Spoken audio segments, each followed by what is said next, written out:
So Stephen, welcome back to Japan. Thank you. Pleasure to be here. After all the COVID lockdowns, it's my top destination to come back to first. And when was the last time you were here? It was November of 2019.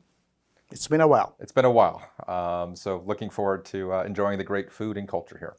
Wonderful, wonderful. About the stock market, it's been a very tough year for the market in general, particularly in the high growth technology sector. Do you think we have seen the worst of the severe sell-off? If so, when and how do you think the technology sector to resume going higher, and what will be the catalyst in that case?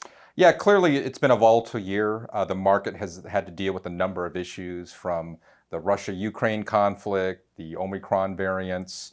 We've had persistently high inflation. And now in the US in particular, we're dealing with a rate hike cycle that we haven't seen in quite some time. So I think most of us expected the markets to be volatile, but it's probably been a bit worse. But I do think we're 3/4 of the way through this correction. 3/4. 3/4 of the way. I do think the Fed has really embarked on a pretty aggressive rate hike cycle. We started the year with the 10-year US Treasuries around 1.5%. We're now close to 3.75 to 4%. The Fed has indicated there might be a few more rate hikes ahead, but I do think they've gotten it up to a level where they think there is tighter monetary policy conditions. We are seeing economic growth slow in the US, but the US economy is pretty resilient. You've seen consumer spending still hold up. Corporate balance sheets are in good shape. So despite this tighter monetary conditions, I think what we've seen through the third quarter is companies hold in relatively okay. And that has, had the Fed indicate maybe higher for longer interest rates. But I do think they're through the bulk of the interest rate hike curve. Going forward, what we really need to see is inflation to gradually come down. It does lag a bit. When you look at the components of the CPI, the 8.2% reported in the September quarter, about 60% of that, though, has come from more supply-side shocks, meaning the higher energy prices and food prices. We still have some supply chain impact from some of the COVID lockdowns, but I do think we are past the peak part of inflation. And as we get into middle of 23 in particular, we should start to see some of those CPI readings start to come down. And I think that will give the Fed a moment of pausing in terms of this rate hike cycle, and let's see how these rate hikes play through the economy. So growth is slowing. Hopefully the recession will be rather shallow. But I do think those are the components of what we need to see to get the market to truly find this bottom. So from a valuation perspective, I think a lot of the multiples have really come in. You've got the PE multiples that are down 25 to 30% off the highs. So it's already priced in this higher rate environment. And the next part of the process is really about getting the earnings down for next year. I think growth assumptions are still a bit high.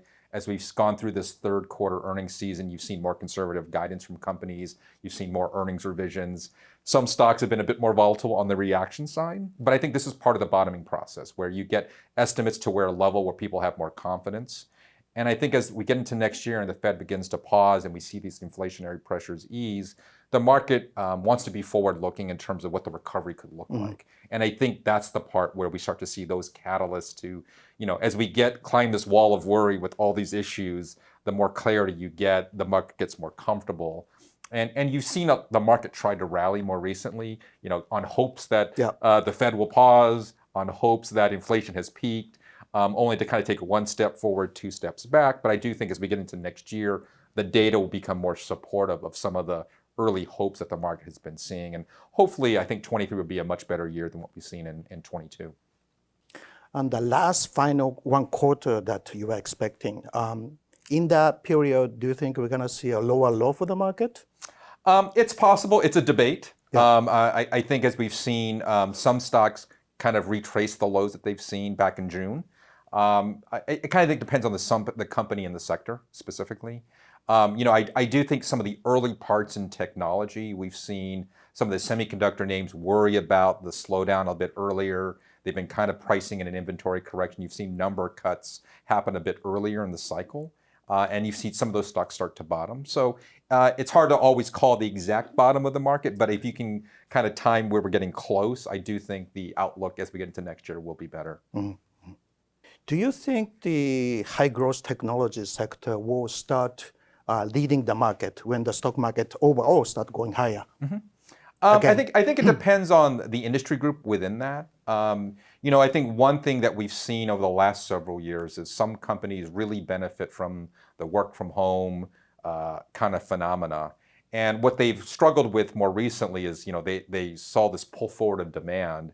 And as demand normalizes, as we start to go back out in town, some of those demand trends didn't prove as sustainable. And so some of these growth rates are moderating. Those may take a little bit longer to recover.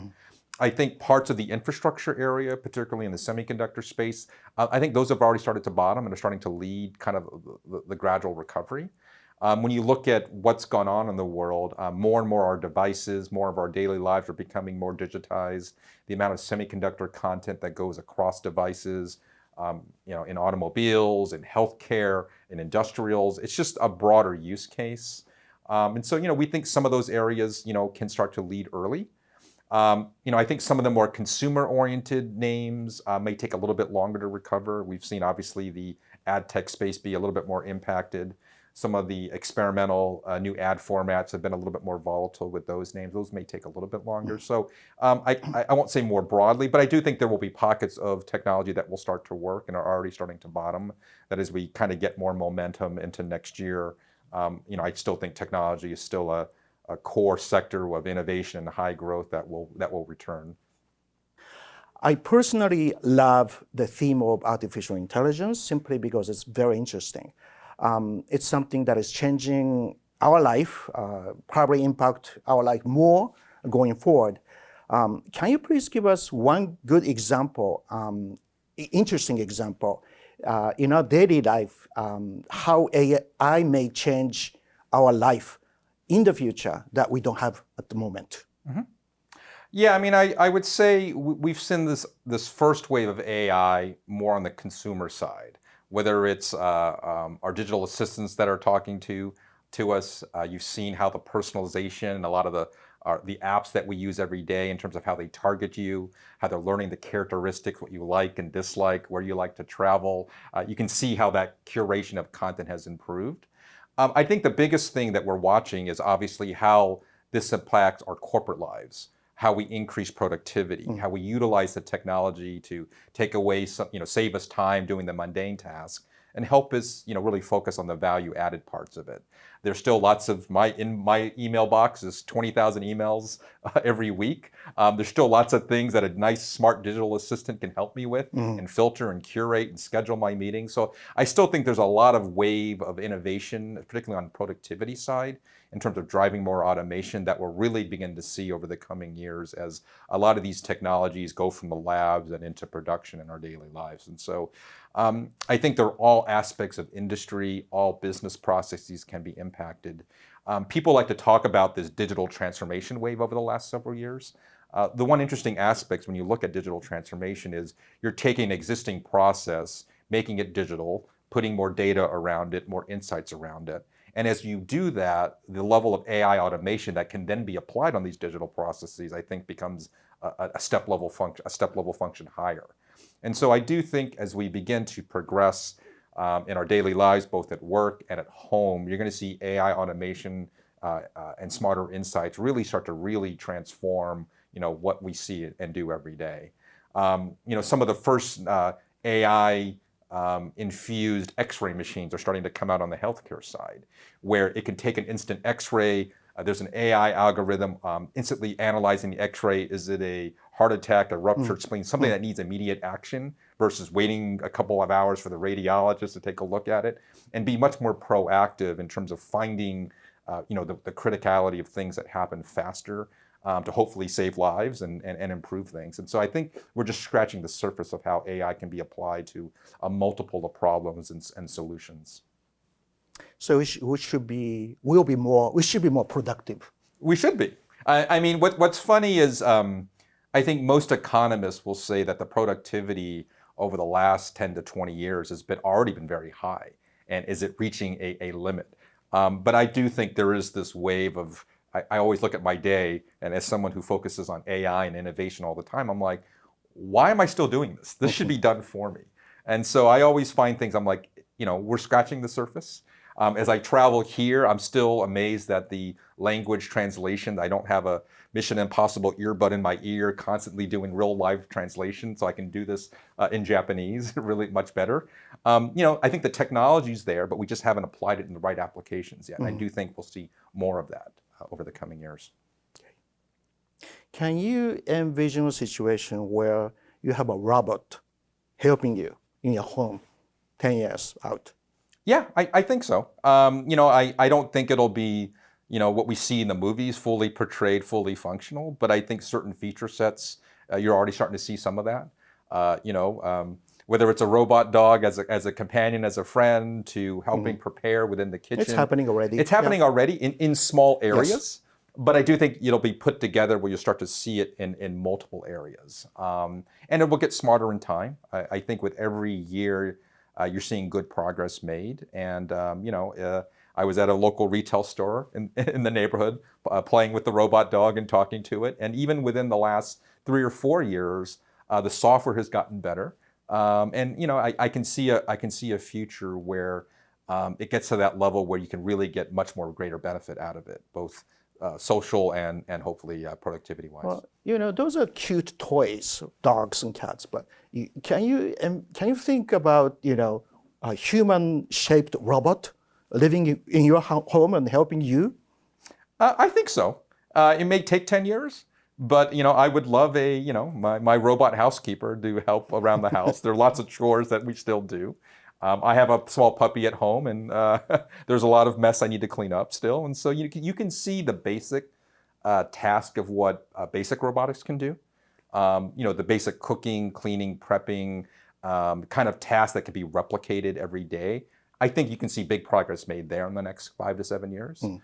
Whether they have the real intelligence to be proactive and thinking about things and what we see in the movies, that may take a little bit longer. But there are definitely things that you've seen develop from robotic vacuums already that have done well. But I do think there'll be progress made with each year and with each generation of products that improves upon the past. When do you expect to see a robotaxi rolling out in the U.S.? You've already seen it in certain cities in small pilots. There are probably a dozen cities in the U.S. that have small pilots of robotaxis going on. You have a similar number in China as well. And so I do think, as you think about robotaxis, the early parts of the curve will be shown where it's kind of like the trip to the airport. The bus that takes the same route every day, in a more controlled environment where the variables don't change as much and it's the same thing every day and you can build lots of data. I think that's where you'll see the first deployment of robotaxis, robobuses. Over time, the full driving on the highway, more open-ended, that'll take more time for the technology to get much safer, higher levels of accuracy. But I do think you're already starting to see, those early pilots go relatively well, where they are, achieving, pretty low accident rates. And I think the government's always watching it because everyone's, extra cautious about it. I think, previously for the Tokyo Olympics, there was going to be a lot more robotaxis for certain events. And so I do think the technology is progressing, and with every year it gets better and it gets smarter, and the computing power gets better. And so I do think the technology, is within the foreseeable future. That in the next 5 to 7 years, we'll start to see more real-life deployments at a broader scale than we've seen today. Metaverse. It's a big theme, and it's something that doesn't exist today. So we just have to use our imagination to think what it will be like in the coming years when that happens. Tell us about your thinking on metaverse, how that concept may change the daily life of yours and mine in the future. I think the metaverse has been many years in the making. You've had AR and VR things being played with over the last decade. But I think the experience of this next generation of AR, VR headsets reaching the more mainstream price points, that $300 to $500 range versus the $1,000 range, is starting to progress. You've seen it more used in the gaming universe in particular, where the gamers like that immersive experience, and I think that's a very big industry to drive adoption, particularly the younger generation. They're used to being a digital lifestyle type of consumer. So I think the younger generation will probably drive that early adoption of the metaverse. I recently got one of the headsets last Christmas, and the experience is a lot better than it was 5 years ago. You weren't getting as much headaches. It was much faster. There wasn't the delays and lags. And so as compute power, as the visualization gets better, I think you'll see continued progress over the coming years. Obviously, there's lots of investments going on, a lot of big investments, a little bit ahead of the curve.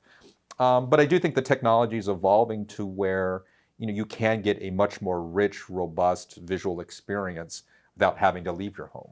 And I think that's where you'll probably see the biggest use cases in gaming, in visualizing what my new living room could look like.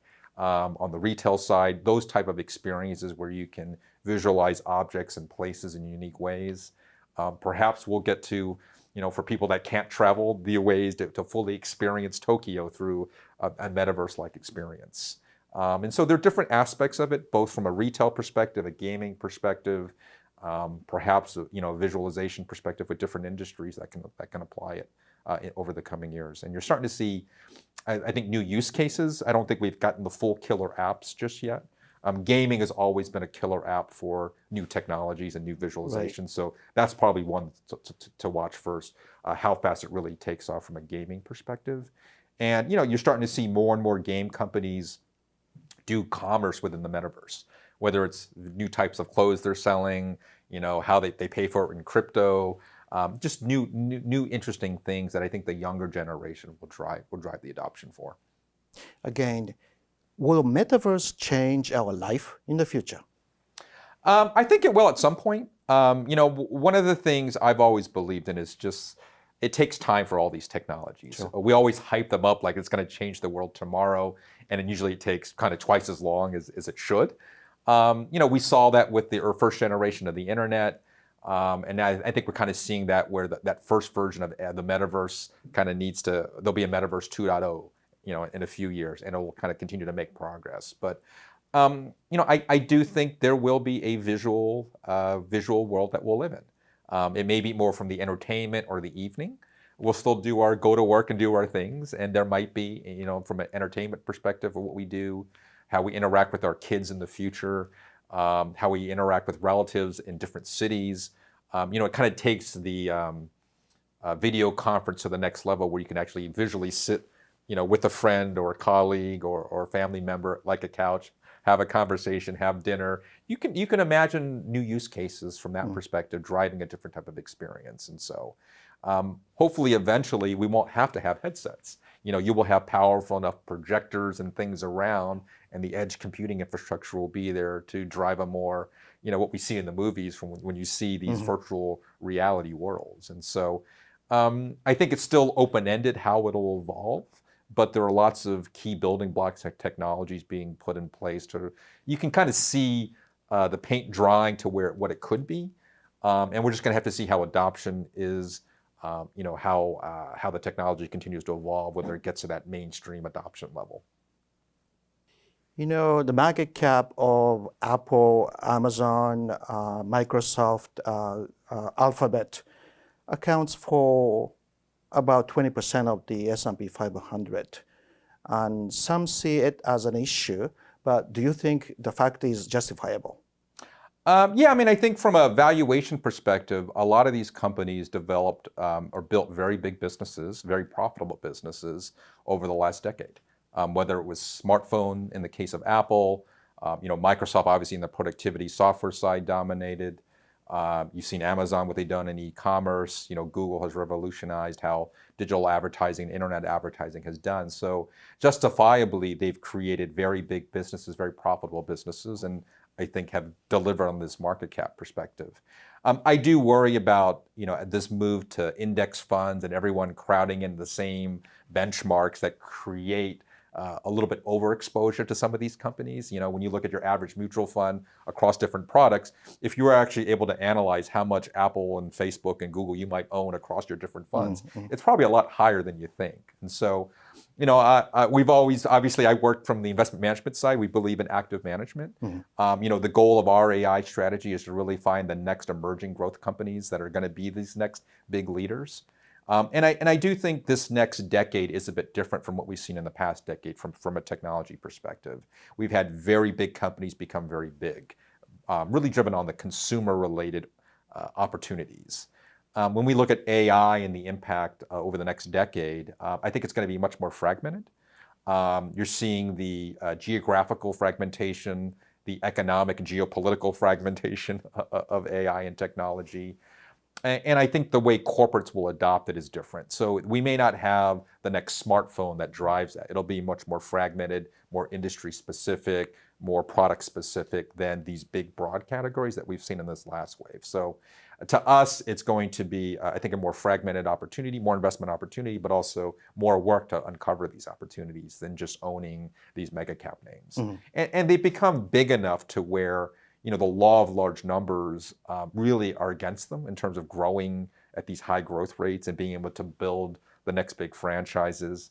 You got a lot more government scrutiny on monopolies as well. So, for them, I think, they're still great companies and they'll do well, but the kinds of big appreciation that you've seen in those companies, I think will be harder given their size and where they're at today in their business life cycle. What are the few next generation emerging AI technology companies that you like? I think there's many different areas to watch. When you look at a lot of the venture capital investments and private investments, AI has been one of the top 3 areas of investments over the last kind of 5 to 10 years. You've got, billions of dollars. There are now thousands of startups across many different categories. I think there's a couple of areas to watch. Obviously, in the AI computing space, I think there's a lot of new chip designs, new innovations that need to happen. We've seen these first generation of AI chips, but you can imagine a customized AI chip for every specific type of task. Unfortunately, it's not easy just to build a human brain that controls everything. Given the compute power that's needed, I think we're going to have many, many chips do different little tasks, much like you see in a car, how many different systems there are controlling all these different things. You look at what really it takes to build a robot. It's not just one massive chip, it's all these little tasks. And I do think you're starting to see that evolve, how IoT evolves. And so I think there's interesting things on the chip development and semiconductor side that will be interesting. And in the software side, many different areas, from machine vision to natural language processing.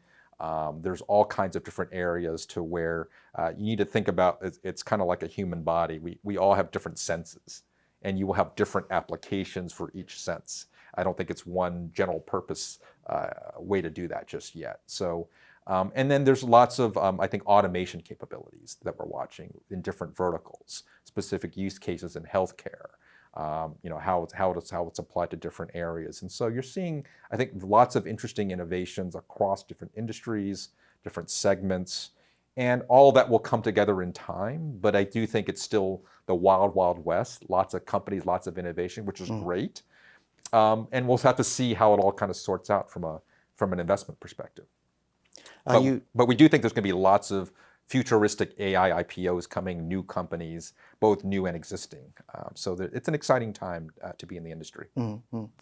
At a high level, I'm going to talk a little bit more about the themes and the categories. I think it's important.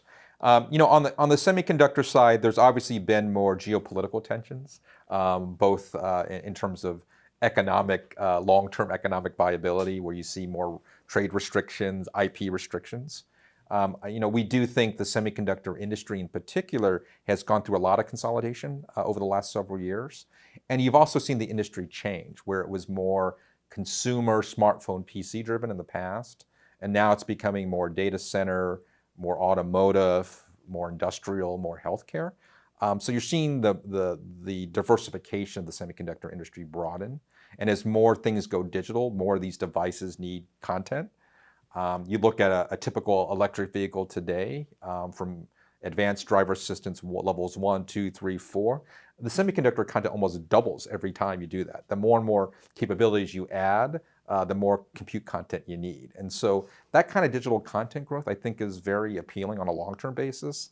There's some short-term cyclical concerns and inventory corrections like we'll go through. But the long-term opportunity of how you think about infrastructure, digital technologies, sensors, semiconductors, listening everywhere, monitoring, the environment, the lights, the systems, all that's going to continue to grow. And so we like the long-term structural areas within that area. On the software side, I think it's both interesting on the corporate side in particular.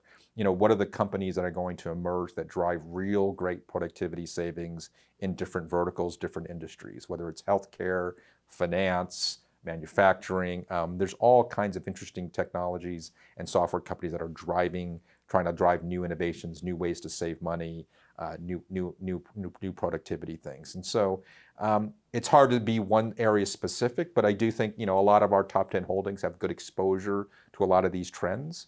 And we'll have to see. Obviously, the concerns short term are on the macro environment and how much things will slow. But while growth rates are slowing for some companies, they're still pretty robust growth rates. The valuations might have corrected very fast when growth slows from 30% to 25%, but growing 25% is still not too shabby. And so I do think as we get through this little air pocket from slower growth, the fundamentals of these companies, how they're growing, the businesses, the new products and services they're launching will come back into focus. And so, we're seeing, I think, interesting opportunities across the semiconductor supply chain, across different software areas, and even outside of technology, how certain companies in precision agriculture are applying the technology, how some of the healthcare companies are applying the technology. I think can provide some interesting alpha opportunities for investors. Now, lastly, what is your long-term outlook for the U.S. stock market? We are still constructive over the long term with the U.S. equity market. I think over the short term, the U.S. economy has proved to be the most resilient. When it comes to energy security and resources, it's got its own, so it's a little bit less dependent than what's going on in Europe.